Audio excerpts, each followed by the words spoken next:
আছে, কিন্তু আপনি এখন নারী নীতি, নারী সংস্কারের নামে পশ্চিমা বিশ্বের নারী নীতি, লিভ টুগেদার, বাংলাদেশকে মহিলাদেরকে উলঙ্গ করার যে নারী সংস্কার নামে যে কুরআন সুন্নাহ বিরোধী আইন করার চেষ্টা করতেছেন, আমরা এর তীব্র প্রতিবাদ জানাই।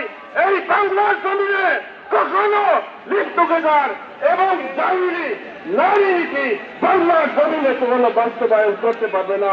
নাসরুম মিনাল্লাহি ওয়া ফাতহুন করিব। হেফাজতে ইসলাম বাংলাদেশ জিন্দাবাদ, জিন্দাবাদ। সংগ্রামী উপস্থিতি, এ পর্যায়ে বক্তব্য রাখবেন হেফাজতে ইসলাম বাংলাদেশ কেন্দ্রীয় সহ প্রচার সম্পাদক মাওলানা শরীফুল্লাহ। আসসালামু আলাইকুম ওয়া রাহমাতুল্লাহ। হেফাজতে ইসলাম বাংলাদেশ আজকের মহাসমাবেশের সংগ্রামী সভাপতি উপস্থিত হয়, আমরা সবাই প্রস্তুত আছি ইনশাআল্লাহ।